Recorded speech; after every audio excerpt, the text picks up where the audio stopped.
Okay, so this one question 18, factorise 15x squared plus 7x minus 2. So you've got a quadratic here, haven't you, with an x squared, an x term, and a constant term. Okay, so that means you've got double brackets. And remember the method we use here.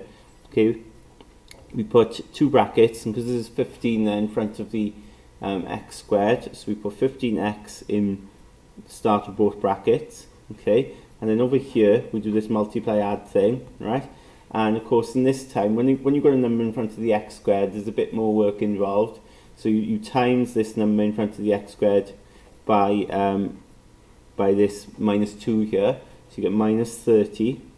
And then they've got to add up to give this number in the middle, which is 7. Okay, so we need to think of two numbers that multiply to give 30. And I'm straight away thinking 10 and 3.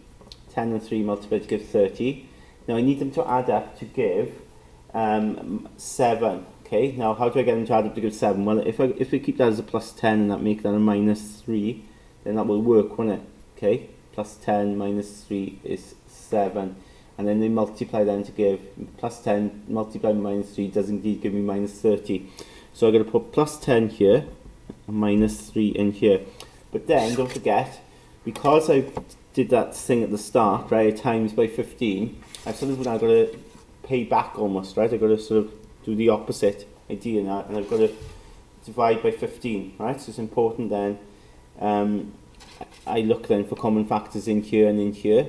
So in this bracket here, I hope you can see there's a common factor of 5, so we take that out, okay, and then open bracket, and then ask myself, what do I times by 5 to get 15, so that's 3, and then what do I times by 5 to get 10, and that's 2. And in the second bracket, there probably will be a factor as well. Can you see 3? 3 is a common factor, so take that out there. What do I times by 3 to get 15? Well, that's 5x. What do I times by 3 to get minus 3? So that'll be minus 1. All over 15. So then the 15 will cancel with the 5 and 3 up here, because 5 times 3 is 15. And I end up then getting my answer, right? Again, there's not much room here. So we've got that there, okay? Part B then, it says simplified, isn't it? Now, in these type of questions, you're going to use your answer from part A because, you know, it doesn't say hence or anything, but you can see, look, the top there is what we've got up here, okay? And if we just replace what we've got here with our answer, 3x plus 2, 5x minus 1, okay? It's the most obvious thing to do because it's using this same question from part A. So we'll use our factorization.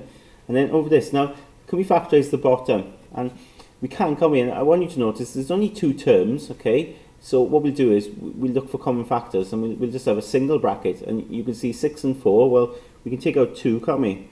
And also, x squared and x, well, x is a common factor as well, isn't it? So then, open bracket, and we ask ourselves, right, what do we times by 2x to get 6x squared? And of course, to get 6, you need to times it by 3, don't you? But if I want x squared, then you need to times it by an x as well. And then what do you times by 2x to get 4x? Well, that will be 2, yeah? 2x times 2 is 4x.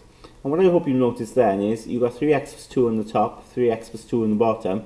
They'll actually divide each other out, right? They'll cancel each other out because 3x plus 2 divided by 3x plus 2 is just 1, isn't it? So they'll just cancel each other out, right? They'll divide and give you 1. So you're left with 5x plus minus 1 on the top times this 1. You don't need to write that.